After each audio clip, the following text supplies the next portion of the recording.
First two level 2ની announcement થઈ છે. કૃષ્ણાદેવ યાજ્ઞિક જે ડાયરેક્ટર કહી શકાય, ફિલ્મ મેકર વસ મૂવીના, એમણે જ અત્યારે વસ 2ની એનાઉન્સમેન્ટ કરી છે. એનાઉન્સમેન્ટ તરીકે એક પોસ્ટર રિલીઝ કર્યું છે, જેની અંદર આપણને એક ગર્લ્સ સ્કૂલ, ગર્લ્સ બસ દેખાય છે. એની ઉપર લખેલું છે વસ લેવલ 2, મતલબ કે અનાથ કરતાં વસ કરતાં બી ચડિયાતી એક લેવલ ઉપરની સ્ટોરી આપણને સામે પ્રેઝન્ટ કરશે. વસ લેવલ 2ની ચર્ચાઓ ઘણી બધી થઈ રહી છે. કેમ વસ મૂવી એટલી બધી કમાણી નથી થઈ, એટલી સફળતા નથી મળી, કેમ કે ગુજરાતી ઓડિયન્સ બી તેની સાથે એટલી કનેક્ટ નથી થઈ શકી. વસ લેવલ 2ની ચર્ચાઓ વધારે પ્રમાણમાં થઈ રહી છે. એનું મુખ્ય કારણ એક જ છે, જે Shaitaan movie. Ajay Devgan starrer, R Madhavan starrer, Janki Bodiwala starrer Shaitaan movie આપણી સામે એકદમથી ઝંપલાવ્યું.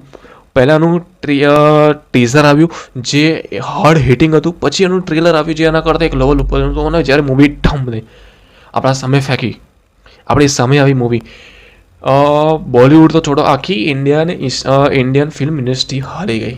સૈતાન મૂવી જ્યારે રિલીઝ થઈ ત્યારે શું બીજું કાંઈ જ મૂવીની અંદર હતું નહીં. Only for dramatic movie, supernatural base movie, only drama. આની અંદર બે જ મોટા નામ હતા, અજય દેવગન અને આર માધવન.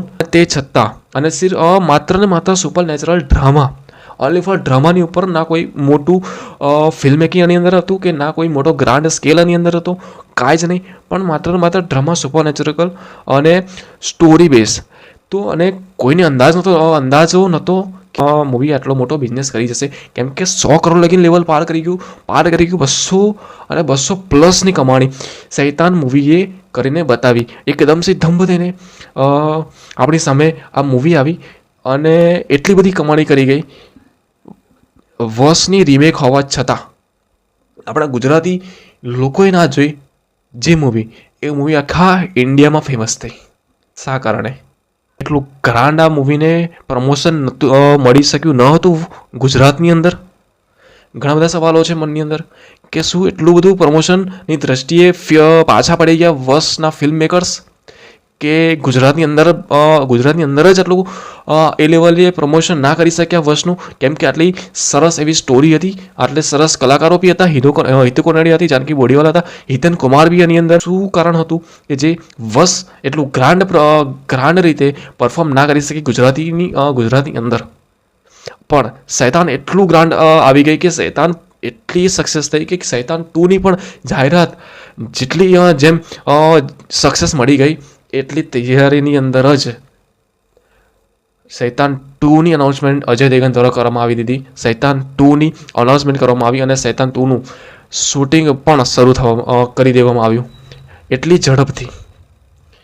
જો સૈતાન મૂવી ગ્રાન્ડ સક્સેસ આટલી સક્સેસ ના ગઈ હોત તો સૈતાન 2નું વાત આવી જ ન હતી. પણ એટલું પત્યું અને અત્યારે વસ 2ની જાહેરાત કરવામાં આવી, વસ 2ની અનાઉન્સમેન્ટ કરવામાં આવ્યું કૃષ્ણાદેવ યાજ્ઞિક દ્વારા. વસ 2નું મુહૂર્ત કરવામાં આવ્યું, એ પછી વસ 2નું પોસ્ટર રિલીઝ કરવામાં આવ્યું, જેની અંદર જોવા મળશે આપણને એ જ કાસ્ટ, વસવાળી જ કાસ્ટ. આની અંદર વસ 2 લેવલ 2ની અંદર આપણને જોવા મળશે જાનકી બોડીવાલા, હિતુ કોનોડિયા અને હિતેન કુમાર તરીકે. અને બીજી થોડી સ્ટારકાસ્ટ આઈ થિંક ઉમેરતા હશે. વસ 2નું જે શૂટ છે એ શરૂ થઈ ચૂક્યું છે મેકર્સ દ્વારા, એટલું જ અનાઉન્સમેન્ટ કરવામાં આવ્યું છે. તો શું આની અંદર એ બી ક્વેશ્ચન માર્ક કરી જાય છે કે વસ 2 જો સૈતાનની આટલી સક્સેસ ના મળી હોત, સૈતાન મૂવીને આટલી સક્સેસ ના મળી હોત, તો શું વસ 2 બનાવવા માટે પ્રેરિત થાત કે વસ 2નું અનાઉન્સમેન્ટ થયું હોત?